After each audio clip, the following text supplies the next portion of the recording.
우리 여호수아 14장 6절에서 15절까지 말씀 우리 같이 또 공부하도록 하겠습니다. 우리 6절부터 우리 9절까지 말씀 같이 한번 읽어보겠습니다. 함께 읽겠습니다. 시작. 유다 자손이 길갈에 있는 여호수아에게 나오고 사람 여분네 아들 갈렙이 여호수아에게 말하되 여호와께서 가데스바네아에서 나와 당신에게 대하여 하나님의 사람 모세에게 이르신 일을 당신이 아시는 바라. 내 나이 40세에 여호와의 종 모세가 가데스바네아에서 나를 보내어 이 땅을 정탐하게 하였으므로 내가 성실한 마음으로 그에게 보고하였고 나와 함께 올라갔던 내 백성들은 백성의 간담을 높게 하였으나 나는 내 하나님 여호와께 충성하였으므로 그날에 모세가 맹세하여 이르되 내가 내 하나님 여호와께 충성하였은즉 내 발로 밟는 땅은 영원히 너와 내 자손의 기업이 되리라 하였나이다. 아멘. 자, 이제 우리 지난 시간에 우리 공부했을 때요, 그 여호수아가 이제 요단강을 건너서 이 여리고성을 정탐하고 여리고성을 정복하고 아이성을 정복하고 이 중부 지역에 있는 그 가나안을 정복하고 또 남부와 북부를 다 이 정복을 마쳤다고 했어요. 그리고 나서 이제 요단 동쪽에는 2개 반 지파가 있었죠. 여러분 기억나시죠? 어떤 지파였어요? 므낫세 반, 그 다음에 갓, 르우벤. 네, 그 2개 반 지파를 정복하고 이제 나머지 요단 서쪽 지파들을 분배하기 시작하는데, 우리 지난 시간에 우리가 살펴본 말씀은 무엇이었냐면, 그렇게 정복을 해서 분배를 시작하는데 그 분배를 할 때 그 담당하는 사람이 누구였다고 그랬죠? 여호수아 14장 1절에서 5절까지 말씀을 보면 제사장 엘르아살과 여호수아와 또 각 자손의 지파 족장들이 이렇게 분배를 했다라고 말씀했습니다. 한번 감사합니다. 안 되면은 그냥 오프라인으로 그냥 해도 괜찮을 것 같습니다. 안 나오죠? 네, 괜찮습니다. 네, 감사합니다. 네, 그래서 나와요? 안 나오죠? 네, 안 나오는 것 같아요. 네, 이거 그냥 꺼주시면 될 것 같아요.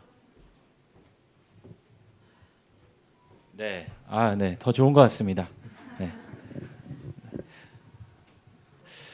네, 그럼 계속 시작하겠습니다. 그래서 이번에는 이제 요단 서편 지파들 가운데 특별히 이 갈렙이라는 사람이 등장하게 됩니다. 여러분 갈렙 잘 아시죠? 갈렙하면 어떤 이미지가 딱 떠오르십니까? 정탐꾼. 여호수아와 함께 가데스바네아에서 이 가나안 땅을 정탐했던 그 12명의 정탐꾼 가운데 한 명이 이 갈렙이에요. 이 갈렙도 유다 지파죠. 유다 지파였고, 이 갈렙의 이름의 뜻은 어떤 의미가 있냐면 조금 그래요. 이름의 뜻이 이 강아지라는 뜻이에요. 강아지. 이게 좀 순화해서 강아지고 개. 이름의 뜻이 개, 강아지라는 의미를 담고 있습니다. 근데 이 갈렙의 이름이 강아지, 개라는 그 꽃게 개가 아니고요. 이 멍멍이 개예요. 네, 그 개라는 이름을 담고 있는데 그 뜻에는 또 어떤 의미가 담겨 있냐면 충성되다라는 뜻이 담겨 있어요. 그러니까 주님의 말씀에 충성되이 일하는 하나님의 일꾼이다. 그렇죠?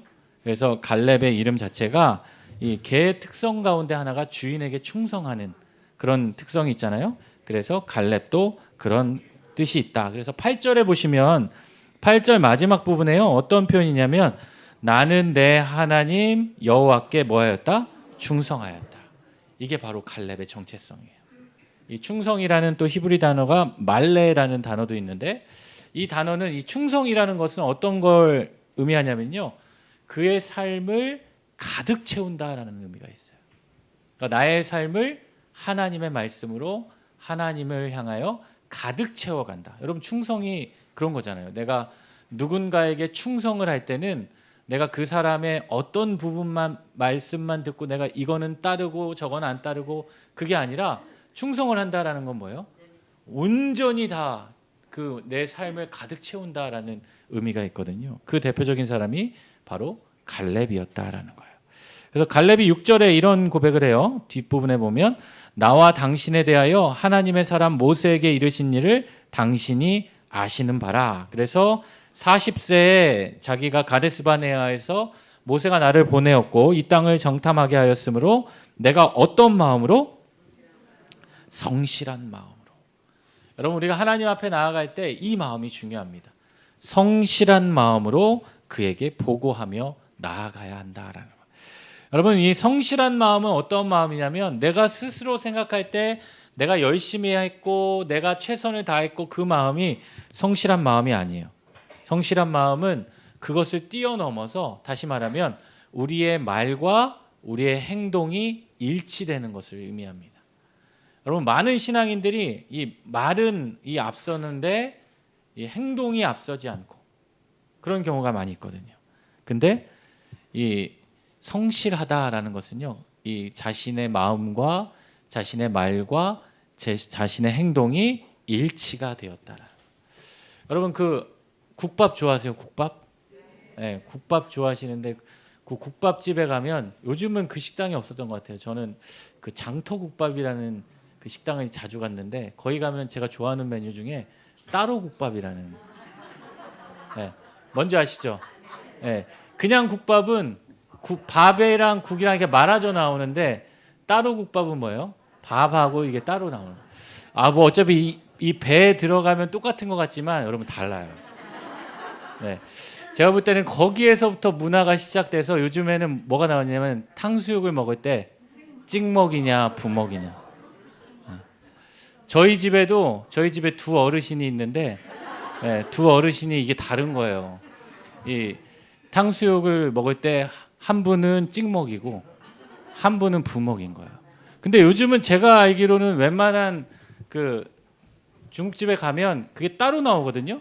따로 나와서 부어 먹을 사람은 부어 먹고 찍어 먹을 사람은 찍어 먹을 수 있게 나오는데 지난주에 이제 여기 이 중국집을 갔는데 이제 100으로 시작되는 중국집이에요. 제가 이름은 말할 수 없고 100으로 시작되는 거의 이름이 무슨 홍콩 뭐 하여튼 그래요.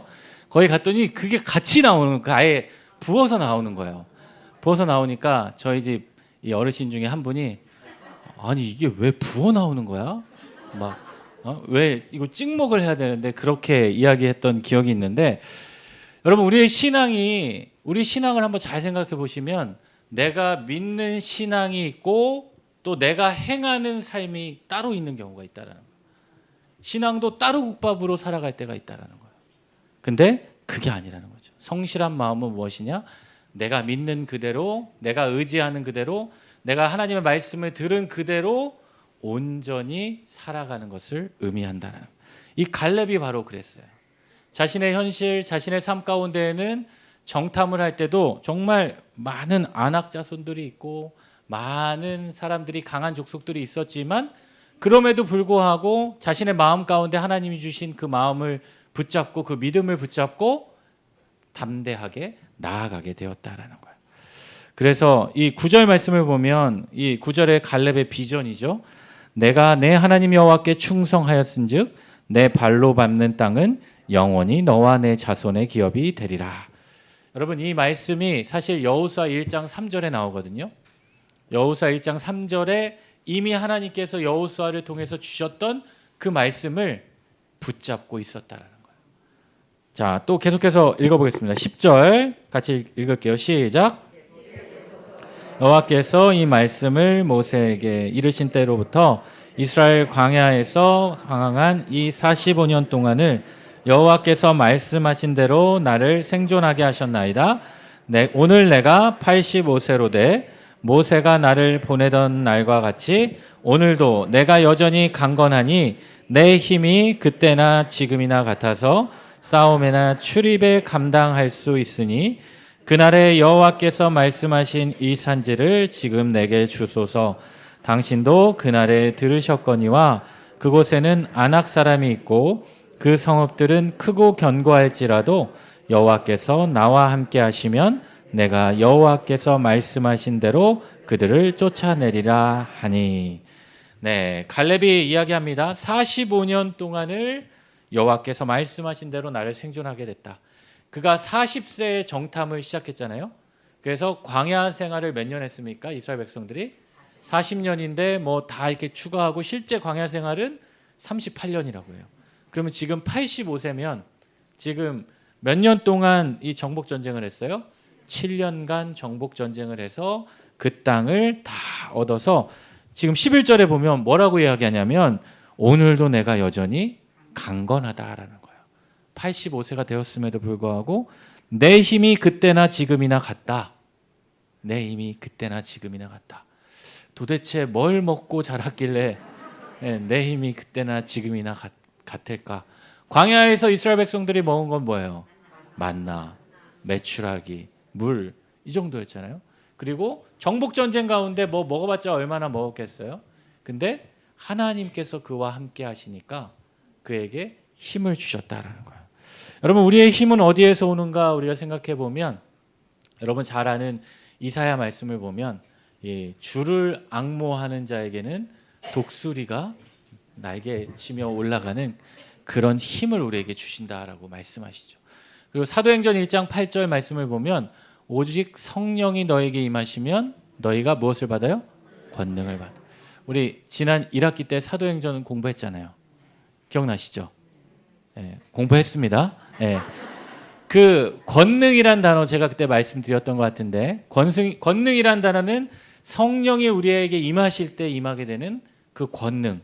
권능이란 단어가 이 헬라어로 듀나미스, 영어로는 거기서 나온 단어가 다이너마이트라고 그랬죠.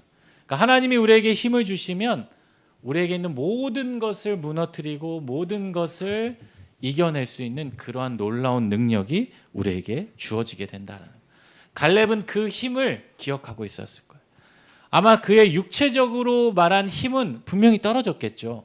40세 때하고 85세 때하고 달랐을 거예요. 그렇지만 그가 느끼고 그가 믿는 것은 이 힘은, 내 삶을 살아가는 그 힘은 하나님이 주시는 것을 기억하고 있었기 때문에 여기 갈렙이 얘기하는 여전히 강건하니 내 힘이 그때나 지금이나 같다라고 이야기하는 고백은요, 사실 무엇이냐면 신앙 고백과도 같은 거예요. 그때나 지금이나 하나님을 향한 내 믿음, 내 마음은 변함이 없다라는 거예요. 그렇기 때문에 하나님이 나에게 그때나 지금이나 같아서 감당할 수 있는 힘을 주신다는 말씀이죠. 그리고 12절 말씀 우리가 읽었지만, 사실 여러분 12절 말씀도 우리가 알지만 우리가 조금 전에 시작할 때 찬양도 했잖아요. 이 산지를 내게 주소서. 이 찬양의 가사가 되는 이 말씀이죠. 이 갈렙이 달라고 했던 그 산지가 어디냐면 이 헤브론이라는 지역이에요. 여러분 그 교재에 보시면 그 가운데 그 사해 옆에 보시면 베들레헴이 있고 그 위에 예루살렘이 있고 그 아래 어떤 지역이 있어요? 헤브론이 있죠. 헤브론. 이 헤브론이라는 지역은요, 요새로 된 지역입니다. 그래서 매우 비옥하지만 그 땅에는요 이미 철병거를 가지고 있는 아낙 사람들이 있었다는 거예요. 이 아낙 사람들은 한마디로 말하면 이 거인들이라고 생각하시면 돼요. 여러분 그 당시에 철병거를 가졌다라는 것은 마치 무엇이라고 여기면 되냐면요, 정말 이 다른 민족들이 감히 견줄 수 없는 무기를 가지고 있는 거예요. 뭐 오늘날로 말하면 뭐 핵무기를 가졌다는 듯이 그 정도로 놀라운 전투력을 가지고 있는 그 땅을 갈렙이 지금 어디를 달라는 거예요? 그 헤브론을 달라는 거예요. 저는 처음에 이 말씀을 읽을 때 갈렙이 나서서 이 산지를 자기한테 달라고 하잖아요. 조금 이기적이다라는 생각을 했어요. 다른 데는 다 지파별로 나와서 제비를 뽑고 또 아직 받지 못한 지파도 있고 이렇게 나눠주는 대로 받는데 본인이 나서서 이 헤브론 땅을 달라고 하니까 아 뭐야, 지금까지 믿음 좋았던 사람이 갑자기 왜 이래, 그런 생각을 했는데 알고 보니까 그 헤브론 땅이 좋은 땅이 아니었다라는 거예요. 그 아낙 자손이란 사람이 가지고 완전히 그 땅을 지배하고 있었고 산지였고 또 그 땅을 차지하려고 계속 끊임없는 전쟁이 일어나는 그런 요새 지역이었기 때문에 사실 이 땅을 달라고 하는 것은 아무도 그 땅에 들어가려고 하지 않았을 거예요. 왜냐하면 그 땅에 이미 아낙 자손들이 살고 있었기 때문이었죠. 그렇지만 갈렙은 믿음으로 자원하여서 그 땅을 달라고 이야기합니다. 어떻게 보면 이 3D 업종에 스스로 자원해서 아무도 하려고 하지 않으니까 그 자원한 사람과 같다라고 할 수 있어요. 그래서 갈렙이 그 땅을 달라고 합니다. 인간적으로는 정복하기 힘든 땅, 그렇지만 하나님이 주시면 얻을 수 있는 땅, 그 땅을 믿음으로 달라고 합니다. 자, 13절 14절 같이 한번 읽어보겠습니다. 시작.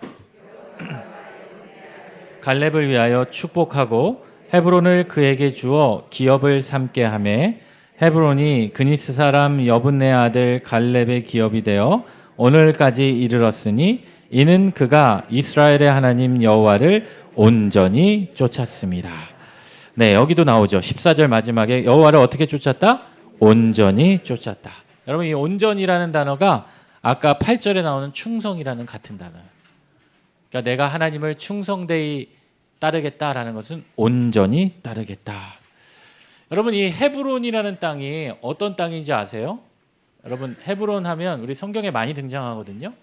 가장 잘 알려져 있는 이 헤브론에 대한 지명이 이 창세기에 나오죠. 창세기 믿음의 조상 하면 떠오르는 사람, 아브라함이 자신의 아내 사라를 묻었던 땅이 바로 그 헤브론 땅이에요. 그런데 그 헤브론 땅이요, 그 해족속 소알의 아들 그 에브론에게 이 땅을 자기의 아내를 묻으려고 그 땅을 달라고 했는데 이 해족속들이 그 땅을 아브라함에게 주려고 했어요. 그냥 무료로. 근데 아브라함이 어떻게 해요? 굳이 돈을 냈죠. 굳이 돈을 냈어요. 끝까지. 은 400세겔. 그래서 산 땅이 그 헤브론에 있는 막벨라굴이죠. 그 막벨라굴에 묻힌 사람은 아브라함과 아브라함의 아내였던 사라, 아브라함의 아들이었던 이삭, 이삭의 아내였던 리브가, 그다음에 이삭의 아들이었던 야곱, 야곱의 아내였던 라헬일까요? 레아일까요? 네. 야곱이 사랑했던 아내는 라헬이었지만 그곳에는 레아가 묻히게 됩니다. 레아가 묻히게 돼요. 네. 근데 그 막벨라굴이 지금까지도 이게 막 분쟁이 일으키는데 그 팔레스타인 지역하고 그 자치기구들하고 그 계속해서 분쟁이 일어나고 있는데 이 땅을 이스라엘이 샀다라는 증거가 바로 성경에 있는 거예요. 창세기 말씀에. 여러분, 그 말씀이 바로 뭐예요? 오늘날로 말하면 부동산 등기가 되는 거예요. 네. 지금 우리는 적어도 이 땅을 지금 산 게 아니라 수천 년 전에 샀다. 그 말씀 가운데 기록되어 있잖아요. 금액이 기록되어 있고 누가 샀는지 기록되어 있고. 근데 여러분, 그 은 400세겔로 샀는데요. 그 환산을 해봤어요. 그게 얼마일까 환산을 해보니까 1억이 넘더라고요. 근데 여러분 지금 막 놀라시잖아요. 근데 땅이 되게 넓어요. 넓어서 오늘날 기준으로 하면은 뭐 이렇게 비싼 건 아니지만 그래도 그 당시 큰 돈을 내고 이 땅을 소중하게 여겼다라는 것을 알 수 있게 되죠. 그래서 그 헤브론 땅을 이 갈렙이 기업으로 삼게 되었다. 자, 15절 말씀 같이 읽겠습니다. 헤브론의 옛 이름은 기럇 아르바라. 아르바는 아낙 사람 가운데에서 가장 큰 사람이었더라. 그리고 그 땅에 전쟁이 그쳤더라. 네, 갈렙이 그 땅을 정복하면서 그 땅을 정복했고 그 땅에 전쟁이 그쳤더라. 그래서 그렇게 갈렙이 그 헤브론 땅을 얻게 되고요. 이어서 유다 지파가 땅을 얻게 됩니다. 자, 같이 한번 또 1절 읽어볼게요. 시작. 지파가 그들의 가족대로 제비 뽑은 땅의 남쪽으로는 에돔 경계에 이르고 또 남쪽 끝은 신광야까지라. 또 그들의 남쪽 경계는 여매의 끝 곧 남향한 해만에서부터 아그라빔 비탈 남쪽으로 지나 산에 이르고 가데스바네아 남쪽으로 올라가서 헤스론을 지나며 아달로 돌아가서 돌이켜 갈가에 이르고 거기서 아스몬에 이르러 애굽 시내로 나아가 바다에 이르러 경계의 끝이 되나니 이것이 너희 남쪽 경계가 되리라. 그 동쪽 경계는 여매이니 요단 끝까지요. 그 북쪽 경계는 요단 끝에 있는 해만에서부터 벳 호글라로 올라가서 벳 아라바 북쪽을 지나 르우벤 자손 보안의 돌에 이르고 또 아골 골짜기에서부터 드비를 지나 북쪽으로 올라가서 그 강 남쪽에 있는 은민 비탈 맞은편 길가를 향하고 나아가 센 세메스 물들을 지나 엔노겔에 이르며 또 흰놈의 아들의 골짜기로 올라가서 여부스 곧 예루살렘 남쪽 어깨에 이르며 또 흰놈의 골짜기 앞서 쪽에 있는 산 꼭대기로 올라가나니 이곳은 르바임 골짜기 북쪽 끝이며 또 이 산 꼭대기에서부터 넵도아 샘물까지 이르러 에브론산 성읍들로 나아가고 또 기럇 여아림으로 접어들며 또 바알라에서부터 서쪽으로 돌이켜 세일산에 이르러 여아림산 곧 그 살론 곁 북쪽에 이르고 또 벳세메스로 내려가서 딥나를 지나고 또 에그론 비탈 북쪽으로 나아가 시크론으로 접어들어 바알라산을 지나고 얌느엘에 이르나니 그 끝은 바다며 서쪽 경계는 그 해안이니 유다 자손이 그들의 가족대로 받은 사방의 경계가 이러니라. 네. 여러분 앞에 우리 교재 이쪽에 한번 보시겠어요? 이쪽에 보시면 뭐 지금 오른쪽에도 있지만 오른쪽은 흑백이니까 이쪽에 보시면 여러분 표지는 칼라 맞나요? 네. 이쪽에 보시면 지도가 있죠. 지도에 보시면 염해 사회 왼쪽에 그 유다 지역 보이세요? 이 연두색으로 되어 있는 그 유다 지역에 있는 곳을 여러분이 지금 읽어보신 거예요. 그 유다 지역의 경계가 이러하다. 그래서 이 이스라엘의 첫 번째 왕이 누구신지 아시죠? 사로 시작하는 울, 사울. 사울이 이스라엘의 첫 번째 왕이었고 두 번째 왕이 다윗이었죠. 다윗이었고 세 번째 왕이 솔로몬이었어요. 사울, 다윗, 솔로몬 때만 해도 이스라엘이 하나였죠. 하나였는데 그 솔로몬의 아들 때부터 그렇죠? 르호보암과 여로보암은 그 신하였겠죠. 여로보암이 다스린 지역이 우리가 얘기하는 이스라엘. 근데 이스라엘은 북쪽에 있다고 그래서 북이스라엘. 그리고 솔로몬의 아들이 통치했던 그 지역은 남유다. 그래서 지도를 보시면 여기 보시면 유다, 베냐민 이렇게 보이시죠? 그 지역이 남유다 지역이고요.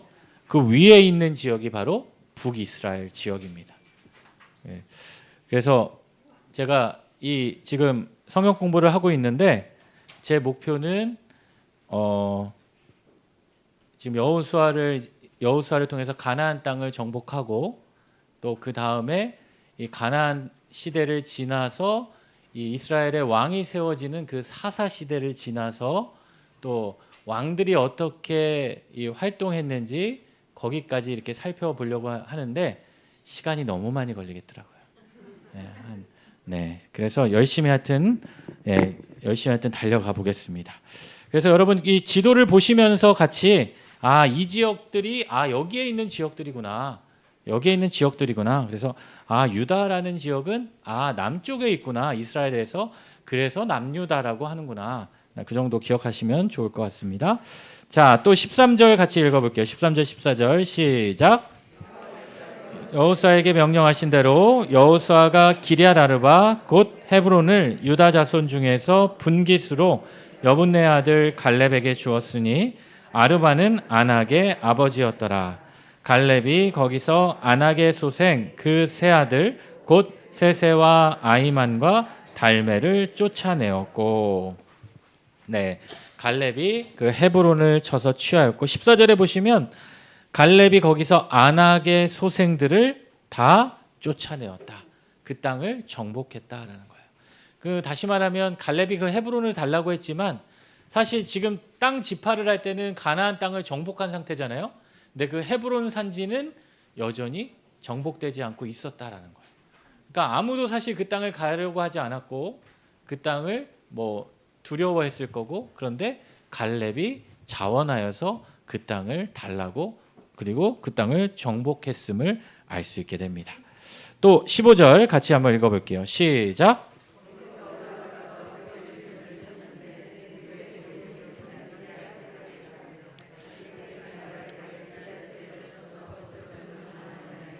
내가 내 딸 악사를 아내로 주리라 하였더니 갈렙의 아우 그나스의 아들인 온니엘이 그것을 점령함으로 갈렙이 자기 딸 악사를 그에게 아내로 주었더라. 악사가 출가할 때 그에게 청하여 자기 아버지에게 밭을 구하자 하고 나귀에서 내리매 갈렙이 그에게 묻되 내가 무엇을 원하느냐 하니 이르되 내게 복을 주소서 아버지께서 나를 네겝 땅으로 보내시오니 샘물도 내게 주소서 하매 갈렙이 윗샘과 아랫샘을 그에게 주었더라. 네, 갈렙이 그 헤브론 땅을 얻게 되었고 또 거기서 올라가서 드빌 주미를 쳤대요. 근데 거기 과정 가운데 그 드빌 주미, 드빌의 본 이름은 기럇세발 같은 이름인데 그 기럇세벨에 있는 사람을 쳐서 점령하는 자에게는 내 딸 악사를 주겠다라는 거예요. 그래서 이 악사를 쳐서 악사를 치면 안 되죠. 악사를 아내로 얻게 된 사람이 누구였다? 온니엘이었다. 그 온니엘이 바로 이스라엘의 사사였죠. 사사의 첫 번째 등장하는 그 온니엘이었고요. 18절에 보면 악사가 출가할 때 아버지에게 밭을 달라고 하자라는 것은 여러분 그 당시에 결혼을 할 때는 그 결혼 지참금이라고 이렇게 가정에서 이렇게 줬어요. 그것을 달라고 하니까 어떻게 해요? 갈렙이 그에게 묻되 내가 무엇을 원하느냐 이야기하니까 어떻게 해요? 19절. 여러분 그냥 읽으셨겠지만 사실 대단한 거예요. 뭘 달라고 해요? 샘물도 주소서. 그냥 여러분 샘물이 그냥 샘물이 아니에요. 이 이스라엘 지역에서 이 샘물은 뭐와 같냐면 한마디로 유전을 하나씩 달라는 거예요. 유전을 달라고. 물이 엄청 귀하잖아요.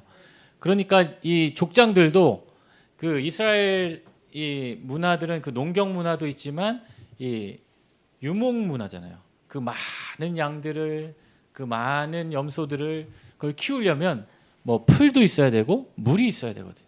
그러니까 샘을 파서 그걸 가지고 또 서로 빼앗고 그런 전쟁을 많이 했는데 샘물도 내게 주소서 하니까 갈렙이 정말 기분이 좋았던 것 같아요. 어떻게? 윗샘과 아랫샘을 그에게 주었다. 오늘날로 말하면 한 주유소를 몇 개 준 것 같아요. 주유소를 몇 개 이렇게 주어서 그것을 취하게 하였다. 그리고 이어지는 말씀을 또 같이 읽어보겠습니다. 여러분 이 지명이 많이 나와요. 지명이 저희가 62절까지 많이 나오는데 여러분 지금 이 시간 아니면 여러분 이 부분을 읽으시겠습니까? 같이 한번 읽어봅시다. 네, 시작. 유다 자손의 지파가 그들의 가족대로 받은 기업은 이러하니라. 유다 자손의 지파의 남쪽 끝 에돔 경계에 접근한 성읍들은 갑스엘과 에델과 야굴과 기나와 디모나와 아다다와 게데스와 하솔과 이단과 십과 델렘과 부알롯과 하솔 핫다와 그리옷 헤스론 곧 하솔과 아맘과 세마와 몰라다와 하살 갓다와 헤스몬과 벳벨렛과 하살 수알과 부엘세바와 비스요다와 바알라와 이임과 에셈과 에돌랏과 그실과 홀마와 시글락과 맘만나와 산산나와 르바옷과 시림과 아인과 림몬이니 모두 29성읍과 그 마을들이었으며 평지에는 에스다올과 소라와 아스다와 엔가님과 다부아와 에남과 야르뭇과 아둘람과 소고와 아세가와 사라임과 아디아임과 그데라와 그데로다임이니 14성읍과 그 마을들이었으며 스난과 하다사와 믹달갓과 딜르안과 미스베와 욕두엘과 라기스와 보스갓과 에글론과 갑본과 라만과 기들리스와 그데롯과 벳다곤과 나아마와 막게다인이 16성읍과 그 마을들이었으며 림나와 에델과 아산과 입다와 아스나와 르십과 그일라와 악십과 마레산이 9성읍과 그 마을들이었으며 에그론과 그 촌락들과 그 마을들과 에그론에서부터 바다까지 아스돗 곁에 있는 모든 성읍과 그 마을들이었으며 아스돗과 그 촌락들과 그 마을들과 가사와 그 촌락들과 그 마을들이니 애굽 시내와 대해의 경계까지에 이르렀으며 산지는 사밀과 얏딜과 소고와 단나와 기럇산나 곧 드빌과 아납과 에스드모와 아님과 고센과 홀론과 길로이니 11성읍과 그 마을들이었으며 아랍과 두마와 에산과 야닌과 벳다부아와 아베가와 훔다와 기럇아르바 곧 헤브론과 시올이니 9성읍과 그 마을들이었으며 마온과 갈멜과 십과 유다와 이스라엘과 욕도암과 사노아와 가인과 기브아와 딥나니 10성읍과 그 마을들이었으며 할훌과 벳술과 그돌과 마하락과 벤 아녹과 엘드곤이니 6성읍과 그 마을들이었으며 마을곧 기럇 여아림과 라빠이니 2성읍과 그 마을들이었으며 광야에는 벳 아라바와 미딘과 스가가와 닙산과 소금 성읍과 엔게디니 6성읍과 그 마을들이었더라. 자, 63절까지 읽죠. 예루살렘 주민 여부스 족속을 유다 자손이 쫓아내지 못하였으므로 여부스 족속이 오늘까지 유다 자손과 함께 예루살렘에 거주하니라. 네, 여러분 긴 유다가 지파가 얻은 120여 개의 성읍을 여러분 함께 읽었습니다. 이렇게 많은 땅들을 하나님이 이 세부적으로 다 명하셔서 그 땅을 정복하게 하시고 마지막에 보니까 63절에 예루살렘 주민 여부스 족속을 쫓아내지 못했다라는 거예요. 그리고 이 여부스 족속은 가나안 정복 시 예루살렘 부근의 그 산지에 거주하던 그 종족들이었어요. 그런 종족들을 이렇게 다 정복하고, 물론 전체적으로 봤을 때는 정복했지만 세부적으로 남아있는 종족들이 있었어요. 그런데 또 이런 종족들을 다 정복하지 못하게 되어서 결국 이런 것들이 이스라엘 백성들에게 올무가 되게 되죠. 그러니까 여러분, 우리가 어떠한 일을 하나님께서 우리에게 시키시고 우리가 그 일을 감당할 때, 아까 갈렙의 이름의 의미를 이야기했잖아요. 충성, 개, 충성.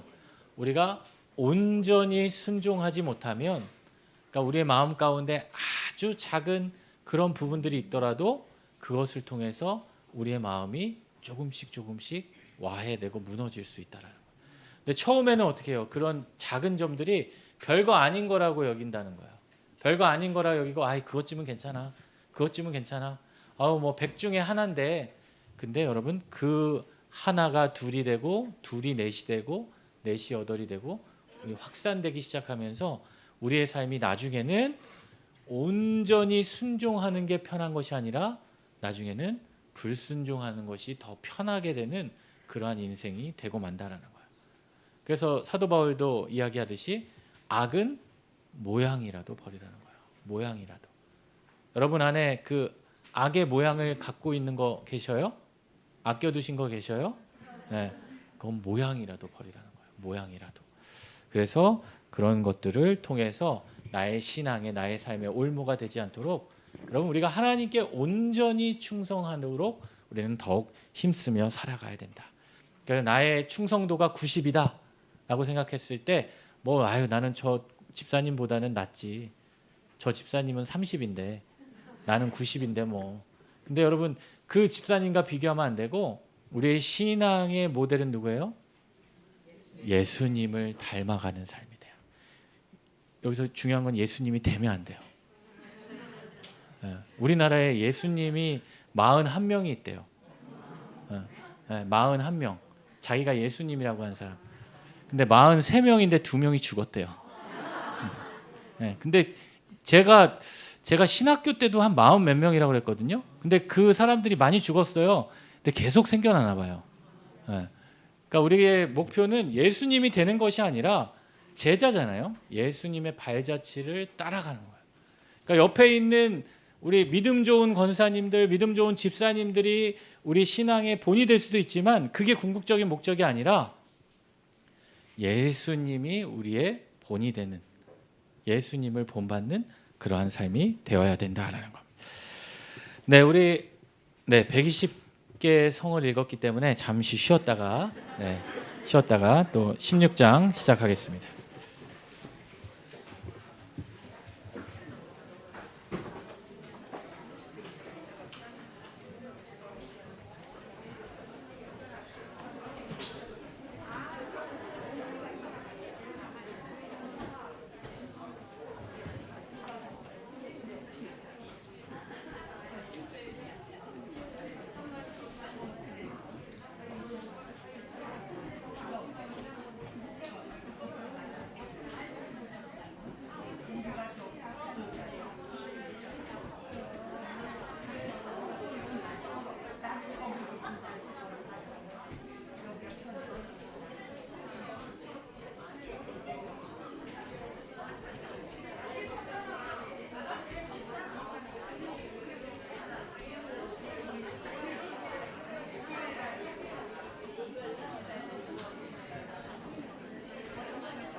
지금 오셨어요? 지금 밥 먹는 데서 왔어요. 지금 두 번. 그래서 또 밥을 그럼 갔다 오셨어요? 치킨 갔는데 먹지 않나요? 지금 거기 갔다 오신 거예요? 왜 그런 걸? 오늘 그 강 목사님이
네, 잘 쉬셨죠? 네, 오늘은 이 화면이 안 돼서 그냥 해야 될 것 같습니다.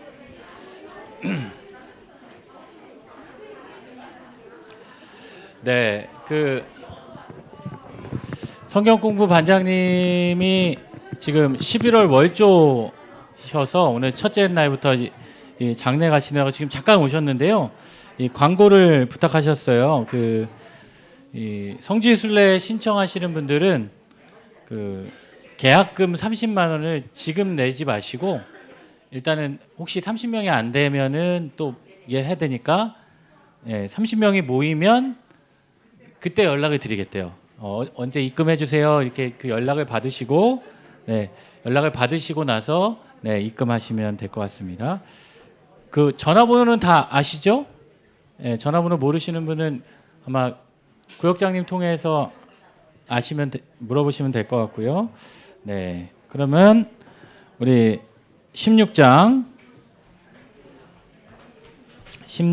또 이어서 나머지 지파들의 땅 분배 같이 한번 읽어보겠습니다. 이번에는 요셉 지파들이 받게 되는 기업입니다. 요거 어떻게 끄면 좋을 것 같습니다. 요것만 꺼주시면 될 것 같아요. 네, 우리 여호수아 16장 1절부터 4절까지 말씀 같이 읽어볼게요. 시작. 손이 제비 뽑은 것은 여리고샘 동쪽 곧 여리고 곁 요단으로부터 광야로 들어가 여리고로부터 베델 산지로 올라가고 베델에서부터 루스로 나와 아렉 족속의 경계를 지나 아다롯에 이르고 서쪽으로 내려가서 야블렛 족속의 경계와 아래 베토론과 게세레까지 이르고 그 끝은 바다라. 요셉의 자손 므낫세와 에브라임이 그들의 기업을 받았더라. 네, 사실 이 요셉은 12지파 가운데 한 명이지만 이 요셉 자손은 요셉 지파라고는 없죠. 요셉 지파는 없고 그 밑에 나오는 에브라임 지파. 그의 아들 에브라임과 므낫세 그 지파가 받게 되는 땅인데요. 그 밑에 한번 5절 한번 읽어볼게요. 시작. 그들의 가족대로 받은 지역은 이러하니라.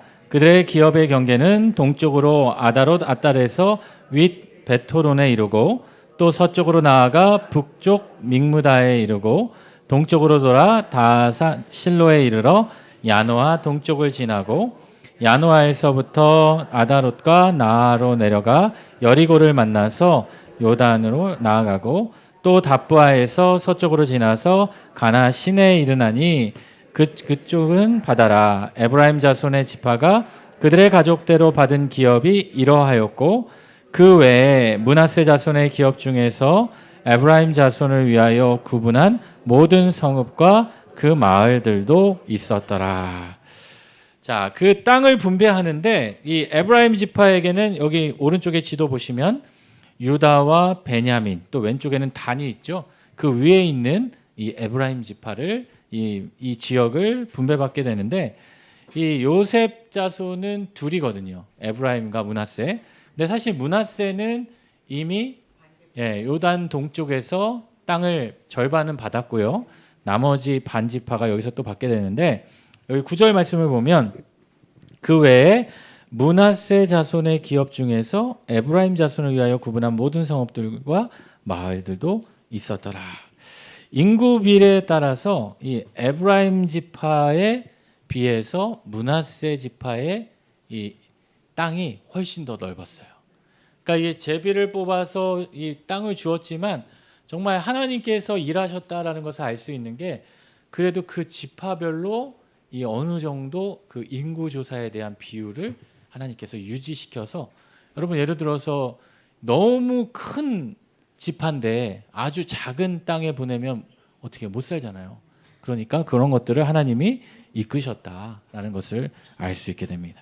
실제로 인구 조사를 했는데 그 민수기 1장과 26장에 보면 인구 조사가 나오죠. 처음 그 땅에 도착했을 때 그리고 38년 지나서 그 모압 평지에 도달했을 때 인구 조사를 했더니 그 인구 조사한 결과가 에브라임이 32,500명이었대요. 그리고 므낫세는 52,700명. 그러니까 두 배보다는 작아도 므낫세가 훨씬 많았죠. 그러니까 그 반을 요단 동쪽에 그리고 반은 이 요단 서쪽에. 그래서 그러한 이 인구 조사를 통해서 그 지파별로 분배하였다. 또 10절 말씀 한번 읽어볼까요? 10절 시작. 가나안 족속을 쫓아내지 아니하였으므로 가나안 족속이 오늘날까지 에브라임 가운데 거주하며 노역하는 종이 되니라. 그들이 게셀에 거주하고 있던 가나안 족속을 어떻게 했다는 거예요? 쫓아내지 아니하여. 근데 하나님께서 여호수아를 통해서 그 가나안 땅을 정복하면서 그 가나안 족속을 진멸하고 쫓아내라고 했잖아요. 그 7 족속들 우리가 살펴봤는데 근데 쫓아내지 않았다는 거예요. 그리고 그 가나안 족속 중에 일부가 에브라임 가운데 거주하며 뭐가 됐다는 거예요? 그들의 노역하는 종이 되니라. 그 땅에 쫓아내지 않아서 살게 되었다 할지라도 그 가나안 족속들은 종이 될 수밖에 없는 존재였지만 또 어떻게 보면 이 에브라임 지파 입장에서는 이들이 갑자기 종의 역할을 하게 됐잖아요. 그러니까 이 좋은 것 같지만 결국 하나님의 뜻에 위배된 거죠.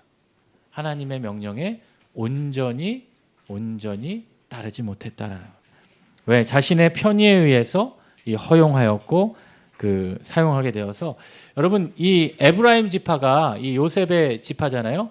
이 에브라임 지파가 나중에는 어떠한 역할을 하게 되냐면 이 이스라엘이 남과 북으로 나뉘어졌을 때 이 남쪽의 수도와 같은 역할은 예루살렘이었고 북쪽의 수도와 같은 역할은 뭐 여러 지역이 바뀌지만 그 중에 한 군데가 바로 이 에브라임이었어요.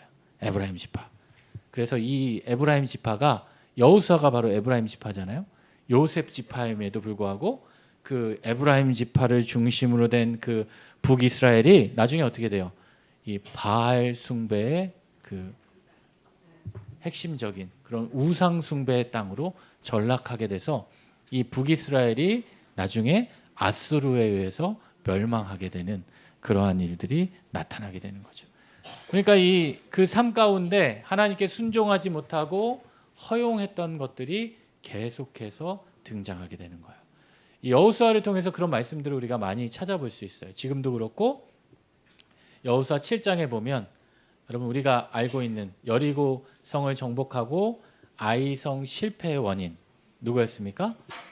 아시, 아간의 실수도 그렇잖아요. 정말 그 지파 가운데 모든 사람들이 다 하나님께 드렸는데 아간 혼자 그것을 챙겨놨지만 그것으로 인해 전쟁에 죽을 수밖에 없는 그러한 모습들. 그래서 그런 모습들을 우리가 찾아볼 수 있다. 그리고 이어서 므낫세 장자 마길이 받은 땅 1절 같이 한번 읽어볼게요. 시작.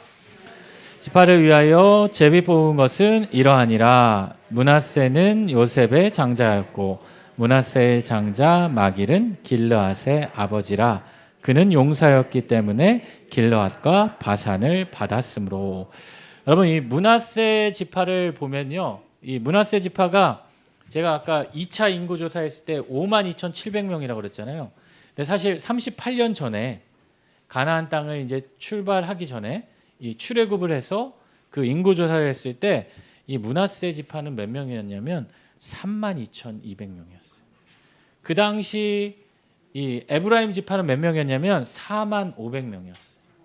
근데 에브라임은 줄었죠. 32,500명으로 줄었고 므낫세는 52,700명으로 늘었다라는 거. 근데 이 므낫세의 삶을 잘 살펴보면 여러분 그 아시죠? 그 아버지 야곱이 아버지 야곱이 아니죠. 아버지는 요셉이고 할아버지 야곱이 그 요셉을 통해서 이 므낫세와 에브라임을 축복할 때 어떻게 해요? 야곱이 어떻게 해요? 손을 엇갈려서 이렇게 축복하잖아요. 그러니까 요셉이 뭐라 그래요?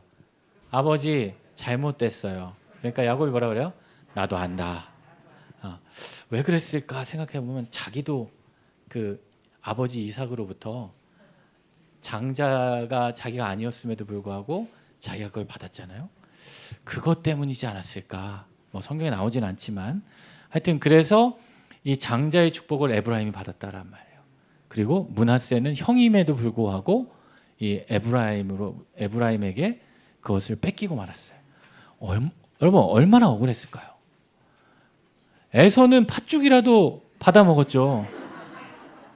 므낫세는 무슨 잘못을 했어요? 당연한 건데. 근데 엇갈려서 축복했단 말이에요. 근데 이 에브라임은요, 므낫세는요, 1절 말씀에도 나오지만 요셉의 장자였고 또 그 므낫세의 장자 마길은 길르앗의 아버지라. 용사였기 때문에 열심히 자신들에게 주어진 일을 감당하게 되었다라는 것.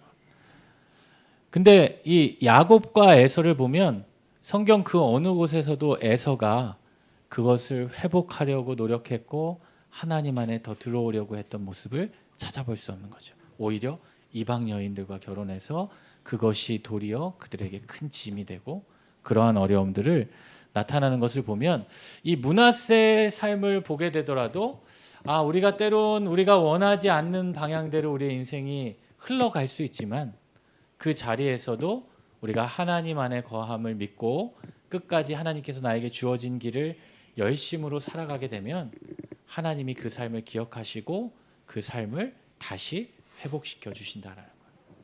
회복시켜 주신다. 자, 또 2절 말씀 같이 한번 읽어봅시다. 므낫세의 남은 자손을 위하여 그들의 가족대로 제비를 뽑았는데 그들은 곧 아비에셀의 자손과 헬렉의 자손과 아스리엘의 자손과 세겜의 자손과 헤벨의 자손과 스미다의 자손이니 그들의 가족대로 요셉의 아들 므낫세의 남자 자손들이며 헤벨의 아들 길르앗의 손자 마길의 증손 므낫세의 현손 슬로브앗은 곧 딸뿐이요 그 딸들의 이름은 말라와 노아와 호글라와 밀가와 디르사라. 그들이 제사장 엘르아살과 눈의 아들 여호수아와 지도자들 앞에 나와서 말하기를 여호와께서 모세에게 명령하사 우리 형제 중에서 우리에게 기업을 주라 하셨다 하며 여호와의 명령을 따라 그들에게 그들의 아버지 형제들 중에서 기업을 주므로 요단 동쪽 길르앗과 바산 외에 므낫세에게 10분깃이 돌아갔으니 므낫세의 여자 자손들이 그의 남자 자손들 중에서 기업을 받은 까닭이었으며 길르앗 땅은 므낫세의 남은 자손들에게 속하였더라. 여러분 오른쪽에 보시면 그 므낫세 지파가 받은 이 땅이 나오는데요. 여기 2절에 보면 므낫세의 자손들이 아비에셀과 헬렉과 아스리엘과 세겜과 헤벨과 스미다. 이렇게 나오는 거예요. 이렇게 나오는데 그럼 몇입니까? 아비에셀, 헬렉, 아스리엘, 세겜, 헤벨, 스미다. 6이거든요. 근데 5절에 보면 므낫세에게 몇 분깃이 돌아갔대요? 10분깃이 돌아갔대요. 그 가운데 이 아비에셀, 헬렉, 아스리엘, 세겜, 헤벨. 그 헤벨의 아들이 슬로브앗인데 그 슬로브앗은 아들이 없고 민수기 말씀에 보면 광야에서 죽었어요. 아들이 없고 그가 딸만 낳았던 거예요. 여러분 이 당시 관습에 의하면 그 땅은 누구에게만 주냐면 아들에게만 줘요. 여러분 억울해하실지 모르겠지만 아들에게만 줘요. 그런데 그럼에도 불구하고 어떻게 해요? 슬로브앗은 아들이 없고 딸뿐인데 그의 딸들이 3절에 보면 그의 딸들의 이름이 나오죠. 말라, 노아, 호글라, 밀가, 디르사. 왜 이 이름들이 이렇게 기록되어 있을까요? 또 민수기에도 기록되어 있거든요. 이 딸들의 이름이 5명의 이름이 왜 굳이 기록되어 있는가? 이 사람들이 기업을 받았다라는 거예요.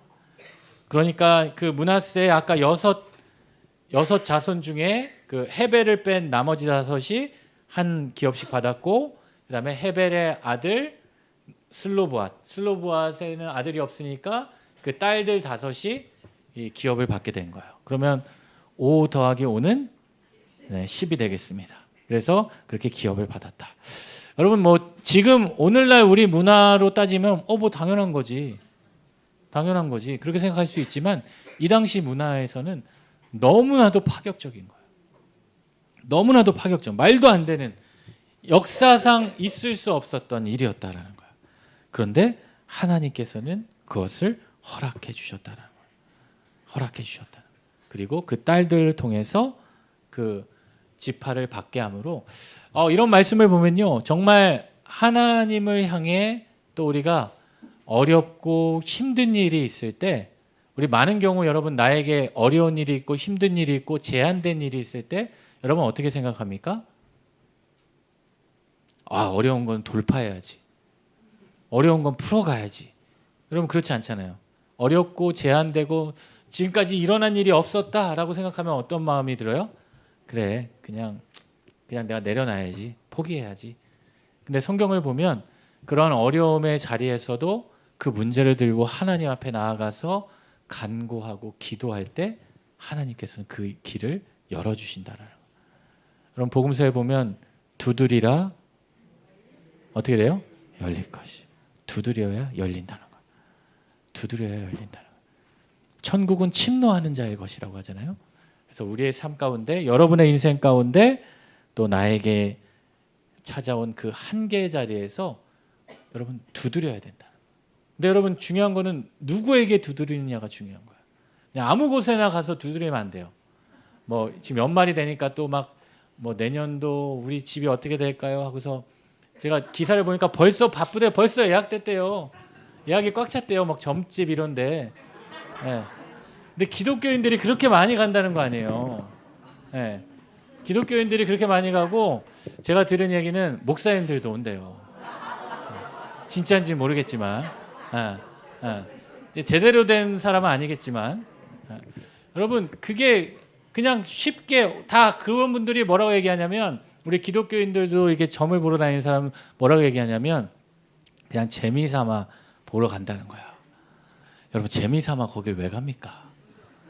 재미삼아 왜 갑니까? 혹시 이 자리에 가시는 분 없죠? 거기서 만나시면 안 됩니다. 서로 만나시면 얼마나 이게 서로 무한하시겠어요? 여러분은 주로 어디서 만나셔야 돼요? 교회도 저기 어디예요? 우리 본당 2층에 그 기도실 있잖아요. 기도실에서 문을 기도하려고 딱 기다리는데 거기서 딱 나왔을 때 어머 권사님 거기 딱 얼마나 반가워요. 얼마나 반가워요. 그날은 뭐 아무것도 안 해도 그냥 기쁨이 넘치죠. 딱 거기 기도실에 딱 나왔는데 누군가 나를 아는 사람이 나를 봤을 때 그리고 그 사람이 또 소문도 좀 내주면 저 권사님, 나 기도하러 갔는데 저 권사님 기도하러 나왔더라. 나 기도 안 하시는 분인 줄 알았는데 기도의 사람이었네. 여러분 그런 건 소문을 내셔야 돼.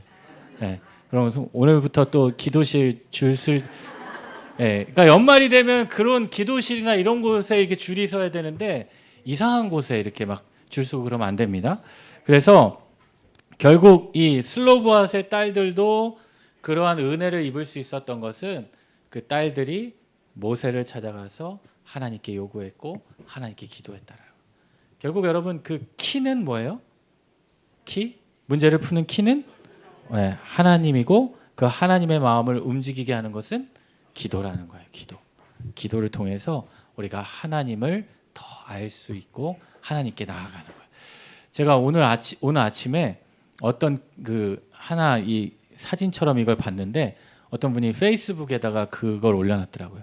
그 페이스북에다 올려놨는데 제가 그 사진 PPT가 있으면은 보여드리면 좋은데 없으니까 이걸 했습니다. 마지막 날에 우리가 주님이 다시 오는 마지막 날에 우리가 트위터나 이 페이스북의 가장 큰 용도 중 하나는 무엇이냐면 기도하지 않은 것이 시간이 부족해서가 아니라는 것을 증명해 준다. 이 글을 보는데 되게 찔렸어요. 우리가 시간이 없어서 기도 못하고 바빠서 기도 못하고 하지만 그 페이스북이나 뭐 인스타나 또 여러분 뭐 카카오 스토리나 또 트위터나 이런 것에 보면 내 흔적들이 다 남아 있잖아요. 그 말은 뭐예요? 그 시간들을 내가 거기에 다 사용하고 다 썼다는 그런 시간들이 다 그 기록이 된다라는 거죠. 그 글을 보니까 되게 무섭더라고요. 그래서 나의 시간을 나는 얼마만큼 사용하고 있는가? 더 기도하는데, 더 말씀 보는데, 더 찬양을 드리는데 내가 사용하고 있는가? 그래도 이 자리에 계신 분들은 2시간 동안 이 성경 공부의 자리에 오셨다는 그 시간들이 있으니까 그래서 그 글을 보면서 제가 그 생각을 해봤습니다.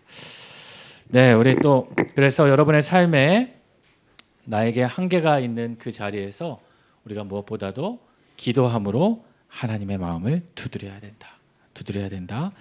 자, 또 같이 읽어볼게요. 7절 시작. 세게맙 믹무닷까지이며 그 오른쪽으로 가서 엔다프와 주민의 경계에 이르르나니 답부아 땅은 므낫세에 속하였으되 므낫세 경계에 있는 답부아는 에브라임 자손에게 속하였으며 또 그 경계가 가나 시내로 내려가서 그 시내 남쪽에 이르나니 므낫세 성읍 중에 이 성읍들은 에브라임에게 속하였으며 므낫세의 경계는 그 시내 북쪽이요 그 끝은 바다이며 남쪽으로는 에브라임에 속하였고 북쪽으로는 므낫세에 속하였고 바다가 그 경계가 되었으며 그들의 땅의 북쪽은 아셀에 이르고 동쪽은 이사갈에 이르렀으며 그러니까 아셀에도 므낫세의 소유가 있으니 곧 벳산과 그 마을들과 이블라함과 그 마을들과 돌의 주민과 그 마을들이요 또 엔돌 주민과 그 마을들과 다하낙 주민과 그 마을들과 무깃도 주민과 그 마을들 새 언덕 지역이라.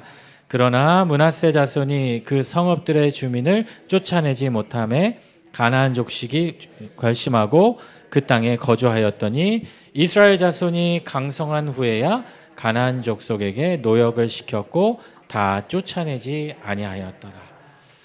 므낫세도 이렇게 경계를 받는데 또 이 부분에도 마지막에 보니까 다 쫓아내지 못하였더라. 그래서 여러분 이런 부분들이 우리의 삶에 계속해서 오늘날 우리에게 주는 부분이에요. 그러니까 이 신앙이라는 것은 결국 전수가 돼야 되거든요. 신앙이라는 것은 전수가 돼야 된다는 것은 내가 믿는 것도 중요하지만 내 다음 세대에 계속해서 이 대가 이어져야 되는 거예요. 그래서 믿음에서 중요한 것은 나의 믿음도 중요하지만 뭐가 중요하냐면 여러분 그 운동회 같은 거 했던 기억이 너무 오래되셔서 기억이 되실지 모르겠지만 그 운동회 같은 데 하면 그 이어달리기 하잖아요. 릴레이 경기를 하면 가장 중요한 게 뭡니까?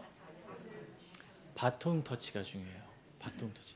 여러분 그거 하잖아요. 그 세계적인 육상 강국인 미국이 그냥 달리기만 하면 다 웬만한 그 계주는 1등이래요. 그 4명이 골고루 모든 선수가 다 어느 정도 정상급을 유지하는 나라가 그렇게 많지 않은 거예요.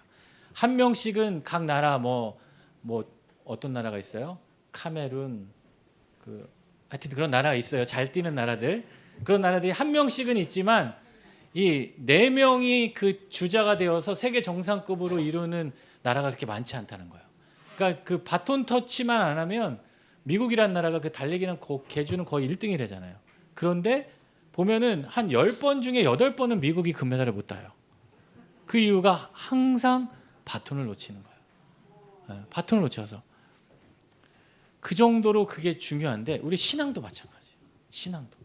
저도 초등학교 4학년, 5학년 때 여러분 믿기지 않으시겠지만 제가 저희 반 대표 이 릴레이 선수였습니다.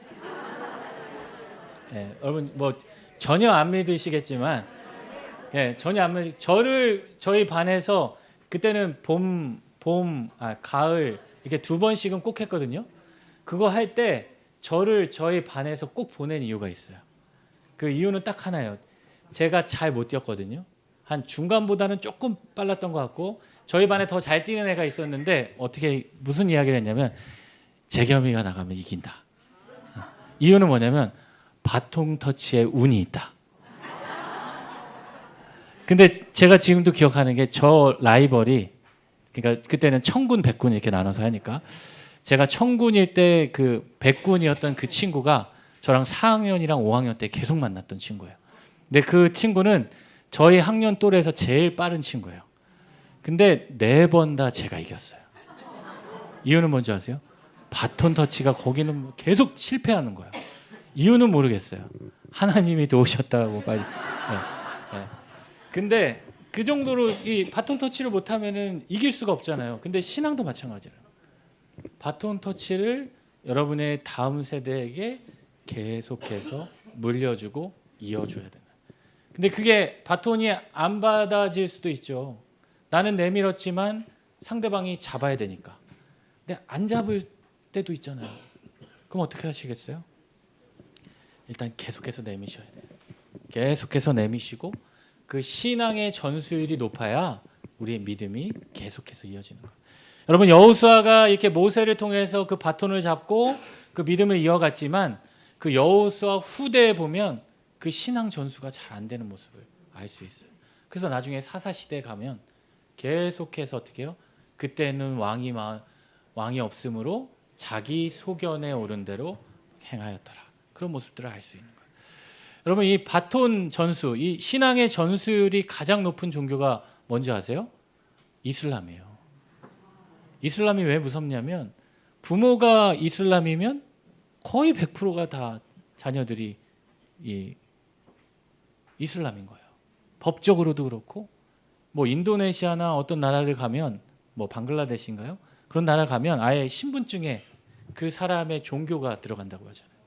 그래서 이 무슬림이 아니면 손해를 보게 해준다는 거예요. 어떤 세금을 낼 때도 무슬림이 아니면 그 사람은 더 세금을 많이 내야 되고 어떤 혜택을 준다라는 거죠. 어쨌든 이리 됐든 저리 됐든 그러면서 계속해서 신앙의 전수율을 올려가는데 우리 기독교는 이 신앙의 전수율이 50%가 채 되지 않는 것 같아요. 50%가 채 되지 않는. 근데 여러분 이러한 것들이 뭐 요즘 한국교회 문제다 막 이러지만 사실 이전부터 계속 그래왔던 거예요. 계속해서. 그렇기 때문에 여러분 한국교회 문제다라는 그 이야기를 들으시면서 살아가는 이 시대이지만 그럼에도 불구하고 하나님은 일하신다라는 거예요. 여러분 기독교 역사상 교회가 힘들지 않았던 적은 한 번도 없었습니다. 교회가 핍박을 받지 않았던 시대는 한 번도 없었습니다. 교회는 그 핍박을 받으면서 계속해서 개혁을 하고 핍박을 받으면서 순교자의 피로 세워진 것이 교회이기 때문에 여러분 지금 이 시대에 우리 교회가 지탄을 받고 사회로부터 인정받지 못하고 있지만 또 반대로 생각하면요 여전히 이 사회는 교회를 향해 희망을 걸고 있다는 거예요. 기독교인들이 왜 그러냐? 여러분 기대가 없으면 왜 그러냐 그러겠어요? 여러분 무슬림들이 왜 그러냐 그런 얘기 들어보셨어요? 안 들어보셨잖아요. 근데 기독교인이 왜 그러냐? 많이 들어보셨죠? 왜 그런지 아세요? 기독교인은 그러면 안 되기 때문이에요. 이 세상은 기독교인을 향한 그 기대가 아직 남아 있다라는 거예요. 그렇기 때문에 여러분 우리의 삶 가운데 이러한 이 불신앙의 요소들을 계속해서 내가 힘써야 되고 내가 전하는 것도 중요하지만 나의 삶에 있는 그러한 악의 모습들을 계속해서 제거해 나가면서 그런 바톤을 이어갈 수 있어야 된다는 겁니다. 자, 또 14절 말씀 보겠습니다. 요셉 자손이 여호수아에게 말하여 이르되 여호와께서 지금까지 내게 복을 주심으로 내가 큰 민족이 되었거늘 당신이 나의 기업을 위하여 한 제비 한 분깃으로만 내게 주심은 어찌함이니까 하니 15절 그들에게 이르되 내가 큰 민족이 되므로 내게 너무 좁을진데 브리스 족속과 르마인 족속의 땅 살림에 올라가서 스스로 개척하라 하니라. 자, 여기 보세요.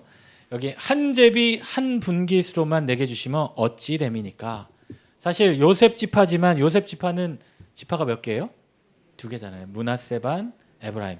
근데 사실 2개 지파임에도 불구하고 분깃은 몇 군데 받은 거예요? 3군데 받은 거잖아요. 반지파 반지파 나눠서 사실 이 적게 주지 않았다는 거예요. 그렇죠? 우리 2페이지 지도 한번 보세요. 2페이지 지도 보시면 칼라로 된 지도 보시면 자, 한번 볼까요? 오른쪽에 동쪽 므낫세 엄청 넓죠?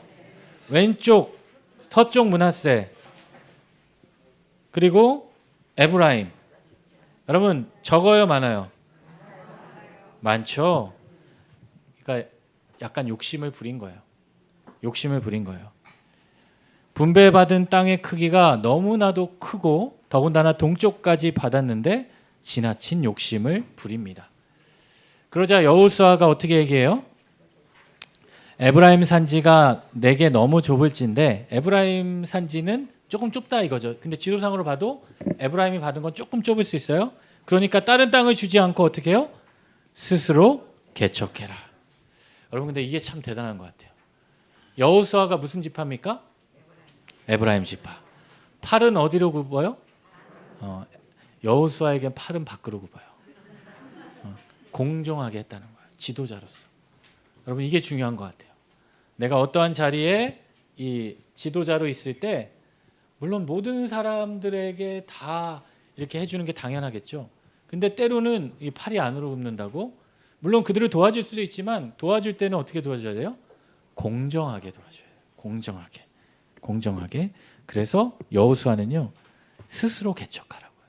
아마 14절 말씀에 이렇게 들고 여호수아를 찾아갔던 이유 중에 하나도 여호수아가 우리 지파니까 더 이렇게 이야기하지 않았을까 그런 생각도 합니다. 여러분 그 톨스토이의 그 책 보면 그 사람에게는 얼마만큼의 땅이 필요한가라는 그 유명한 이 글이 있잖아요. 그래서 그 하루 종일 네가 밟는 땅을 밟고 돌아오는 땅을 너에게 줄 것이다. 그러니까 그 사람이 어떻게 해요? 밥도 안 먹고 달려가잖아요. 밥도 안 먹고 달려가요. 그리고 어떻게 해요? 열심히 달려가서 아마 새벽 기도도 안 가던 친구가 그날은 새벽 일찍 일어났을 거예요.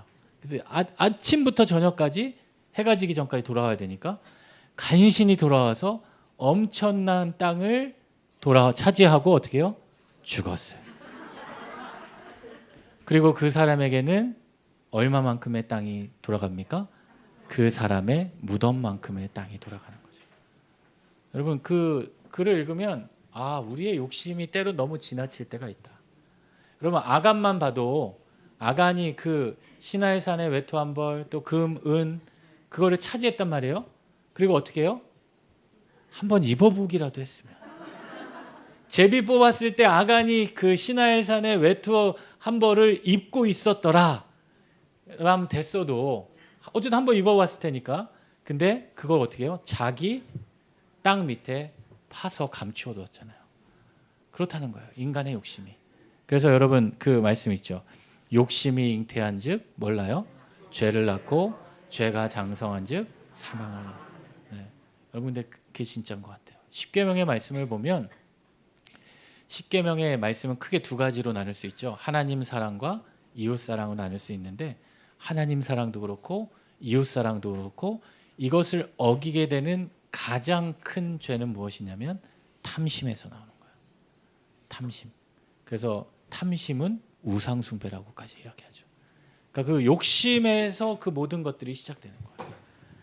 자, 그러자 16절 시작.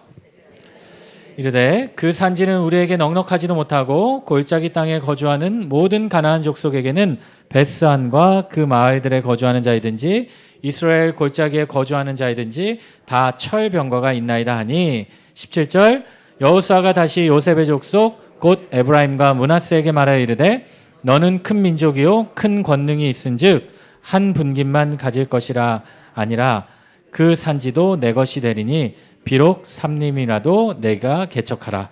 그 끝까지 내 것이 되리라. 가나안 족속이 비록 철병거를 가졌고 강할지라도 내가 능히 그를 쫓아내리라 하였더라. 네, 끝까지 여호수아는 어떻게 해요? 개척하라. 주지 않았어요. 그러니까 이 바늘로 찔러도 여호수아는 어떻게 해요? 피 한 방울 나지 않은, 흔들리지 않았다라는 거예요. 그리고 개척하라. 18절 말씀을 보면요, 사실 여호수아가 이렇게 이야기할 수 있었던 것은 누구를 이야기하는 걸까요? 이랬던 얘가 있잖아요.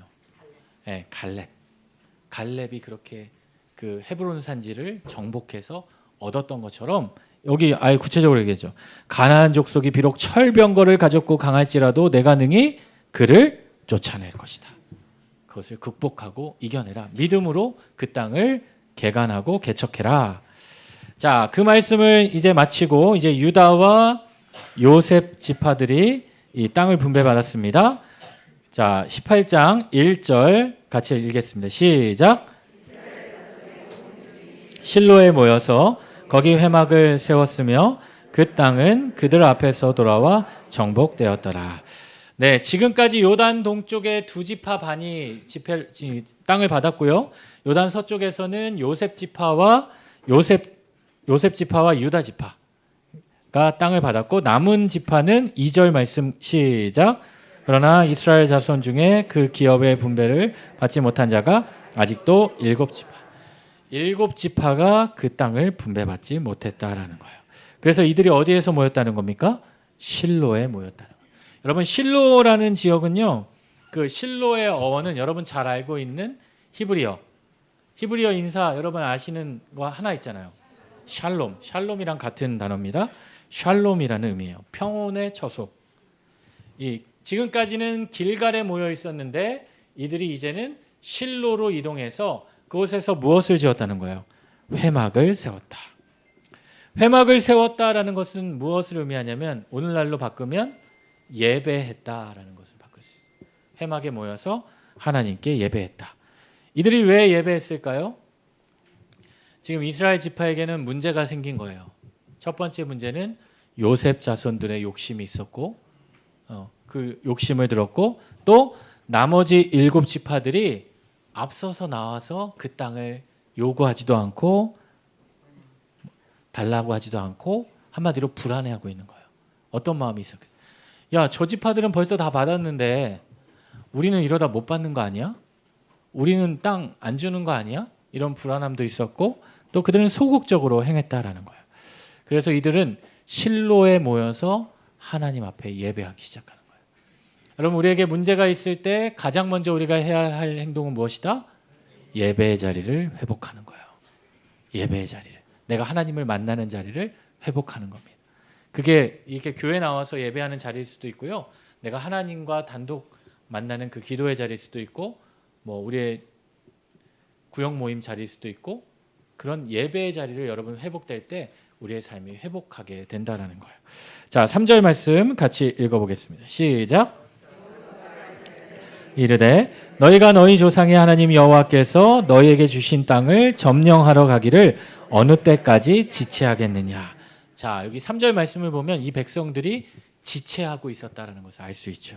그래서 게으름을 피우고 있었다는 것을 알 수 있어요. 4절 시작. 각 지파에 3사람씩 선정하라. 내가 그들을 보내리니 그들은 일어나서 그 땅에 두루 다니며 그들의 기업에 따라 그 땅을 그려가지고 내게로 돌아올 것이라. 5절 그들이 그 땅을 7부분으로 나누되 유다는 남쪽 자기 지역에 있고 요셉은 서쪽 지역에 있는 그들의 지역에 있으니 그 땅을 7부분으로 그려서 이곳 네게로 가져오라. 그러면 내가 여기서 너희를 위하여 우리 하나님 여호와 앞에서 제비를 뽑으리라. 네, 여러분 여기 말씀을 보면 여호수아가 이들을 책망하죠. 어느 때까지 지체하겠느냐. 어떻게 보면 이들이 그냥 뭐 지체했다기보다 그냥 소극적으로 주기만을 기다렸다라고 볼 수 있지만요. 사실 소극적인 게 그 겸손을 의미하지는 않는다는 거예요. 우리의 신앙에 있어서 때론 우리가 소극적으로 행동하는 거 여러분 그럴 때 있잖아요. 아, 저는 아직 부족해서 할 수 없어요. 저는 아직 부족해서 제가 그 일을 감당할 수 없어요. 물론 이게 겸손해서 나오는 마음일 수도 있지만 사실 이 마음이 불신앙일 수도 있다는 거예요. 왜 그러냐면 여러분 내 힘으로 하려고 하면 내가 부족함을 느끼는 거예요. 하나님의 일을 내 힘으로 내 상황으로 내 능력으로 감당하려고 하면 아, 네, 저는 할 수 있습니다. 왜 이제 시켜주세요? 저는 할 수 있어요. 아, 2년 기다렸네요. 이제야 말씀을. 여러분 이런 사람은 거의 없잖아요. 다 어떻게 해요? 아, 저는 아직 부족한데요. 저는 아직 자격이 안 되는데요. 저는 아직 준비가 안 되어 있는데요. 그럼에도 불구하고 그냥 하나님 믿고 하나님 의지하고 감당하는. 여러분 이 신앙생활이 다 그렇잖아요. 우리 구역장님들 다 그러지 않으십니까? 우리 구역장님들 중에 나는 구역장을 할 만한 자격이 충분하고 내가 다른 사람보다 더 나아서 구역장을 하고 있다. 한번 손 한번 들어보시겠어요? 한 분도 없잖아요. 우리 교구장님들도 마찬가지. 목사인 저도 마찬가지예요. 부족하고 연약한데 저희가 이런 일들을 감당할 수 있는 것은 하나님의 능력을 의지하는 거예요. 우리 아까도 사도행전 1장 8절 성령이 우리에게 임하시면 우리가 뭘 받아요? 권능을 받는 거예요. 권능을. 갈렙도 그랬잖아요. 85세지만 그 힘이 아직 예나 지금이나 동일하다. 그래서 내가 할 수 없다고 생각해서 안 하는 거 그런 것도 여러분 때로는 불순종일 수 있다는 거예요. 여러분 그래서 여러분에게 어떤 자리가 있고 어떤 일들을 하나님의 일들을 감당할 그런 일들이 있을 때 여러분 기쁨으로 한번 감당해 보세요. 그러면 나는 할 수 없을지 모르지만 나를 통해서 일하시는 그 하나님의 은혜를 경험하게 되는 거예요. 여러분 은혜 받고 싶으시죠? 나는 은혜 필요 없습니다. 안 계시잖아요. 나 은혜 받고 싶잖아요. 그러면 여러분 그런 일들을 통해서 하나님을 한번 하나님께 도전해 보시고 하나님께 기도해 보세요. 하나님 이 일을 통해 저는 부족하지만 저는 미약하지만 제 상황을 보면 제 형편을 보면 도저히 감당할 수 없지만 하나님께서 일하실 줄 믿습니다. 그러면서 여러분 기도하면서 나아가시는 거예요. 그럴 때 하나님이 일하심을 경험할 수 있는 거예요. 여기 4절 보면 여호수아가 특별히 이 사람들에게는 각 지파별 몇 명씩 택하라? 3사람씩. 하나님이 처음 여호수아를 찾아왔을 때 이 모세로 인해서 나약하고 열등감이 있던 그 여호수아를 하나님이 계속해서 격려해 주셨잖아요. 지금도 아마 이 3사람을 세운 게 사실 지금까지는 각 지파별 1명씩 세워서 그것을 하게 했거든요. 정탐꾼을 보낼 때도 각 지파별로 1명. 그런데 이 사람들은 약간 연약하다는 것을 느낀 거예요. 그러니까 몇 명씩? 3사람씩. 3사람씩 뽑아서 그들로 하여금 그 땅을 그려와라. 그리고 나서 제비를 뽑게 하십니다. 자, 우리 3절 7절 말씀 한번 읽어보겠습니다. 시작.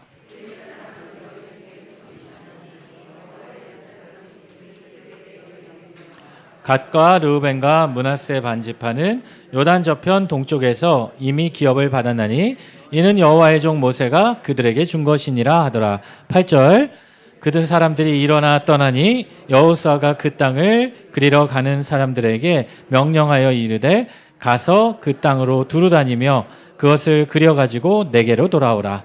내가 여기 실로의 여호와 앞에서 너희를 위하여 제비를 뽑으리라 하니 그 사람들이 가서 그 땅으로 두루 다니며 7부분으로 책에 그려서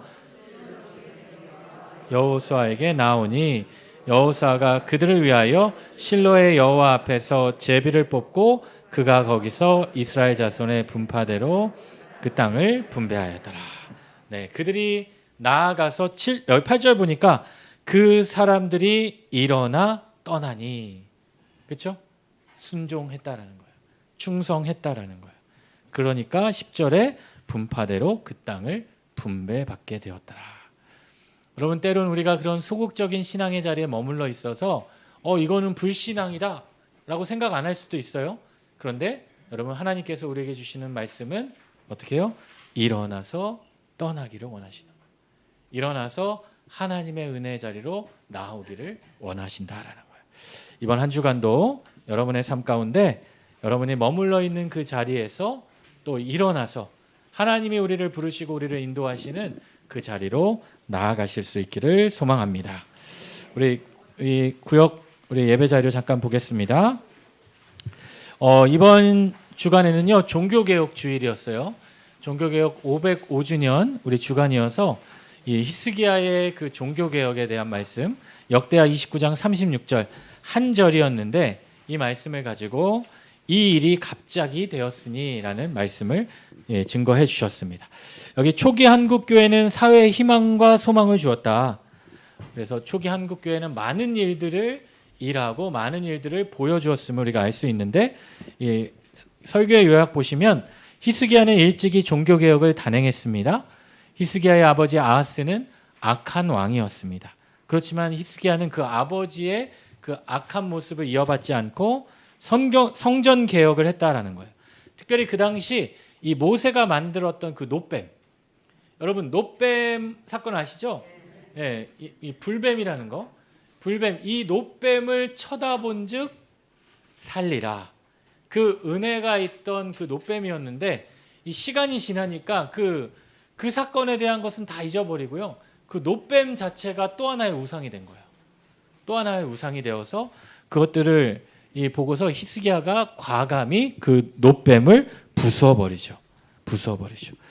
다시 말하면 우리가 신앙 안에 있지만 우리가 믿음이라는 전제하에 이 전통이라는 전제하에 또 내가 믿었던 그 방식과 내가 믿었던 그 전통 그 의식들이 신앙의 본질인 것처럼 남아 있을 때가 있는 거예요. 그렇죠? 그래서 예수님께서도 말씀하시는 게 그래서 여기 이 중간 단락에 히스기야의 종교개혁에서 또한 배울 수 있는 것은 무엇이에요? 창의적인 자유.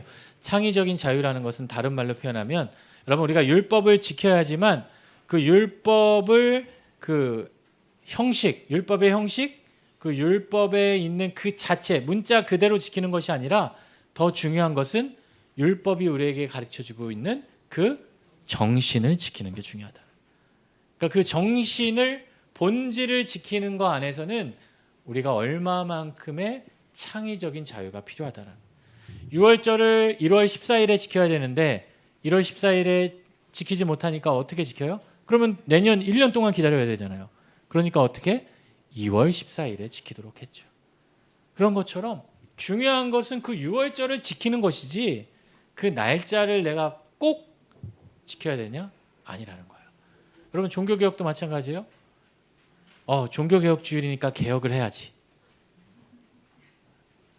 여러분 맞을 수도 있지만 종교개혁 주일이 아니어도 우리의 삶에 계속해서 바뀌고 변화시켜야 될 것 많다라는 거예요. 회개도 마찬가지죠. 여러분 회개는 언제 한다고 그랬어요? 1번 주일 목사님이 참회 기도할 때. 여러분 참회 기도할 때 많이 이렇게 막 죄 쌓아가지고 오시지 않잖아요. 그런 것처럼 그 정신이 중요하다라는 거예요. 정신이 중요하다는 거예요. 율법의 행위가 아니라. 자 여기 마지막 단락 한번 읽어볼까요? 마지막으로 시작. 결코 기다린다고 그냥 있다고 주어지는 것이 아닙니다. 누군가의 결단과 결심이 없으면 개혁은 있을 수 없습니다. 그래서 이 히스기야가 이 일이 갑자기 되었으니 그 결단으로부터 시작되었다라는 거예요. 다시 말하면 여러분의 삶 가운데에도 내가 믿음 안에 결단하고 끊어야 되고 다시 그 자리에서 돌아와야 할 것들이 있다면 어떻게 해요? 여러분 결단하셔야 되고 또 그것들을 통해서 창의적인 자유를 통해서 본질이 무엇인지를 여러분 기억하시고 그것들을 이루어 가야 한다는 거예요. 이번 한 주간 또 여러분의 삶 가운데 또 내가 개혁하고 내가 바꿔야 되고 내가 힘써야 될 부분들이 무엇인지를 한번 돌아보시고 여러분의 삶에 그런 것들을 과감하게 결단하고 하나님께 온전히 순종하는 주님의 귀한 자녀들이 되시기를 우리 주님의 이름으로 축원합니다. 기도하겠습니다. 사랑의 하나님 감사합니다. 오늘도 또 여호수아의 말씀을 통해 우리의 삶 가운데 우리의 믿음의 연약한 부분들을 돌아보게 됩니다. 하나님, 갈렙이 여호와 하나님께 온전히 순종했던 것처럼 하나님, 우리도 하나님께 충성되이 일하는 하나님의 귀한 자녀들 되게 하여 주시고, 또 한 주간의 삶 가운데 우리가 과감히 버려야 할 것, 끊어야 할 것들 아버지 하나님 결단하게 하시고, 또 한 주간 믿음으로 살아갈 수 있도록 인도하여 주옵소서.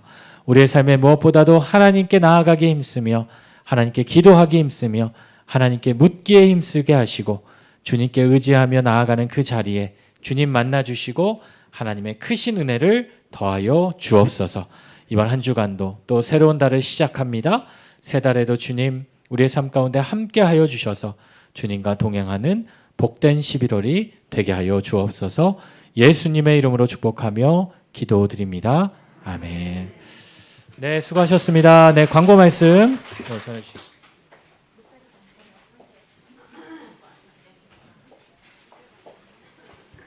오늘 반장님이 조의 봉사 가셨거든요. 그래서 저기 15일날 저희 종강 파티가 있어요. 그런데 식권을 저희가 좀 준비를 해야 될 것 같아서 구역장님들께서는 각 교구장님께 몇 분이 참석하실지 미리 좀 알려주세요. 감사합니다.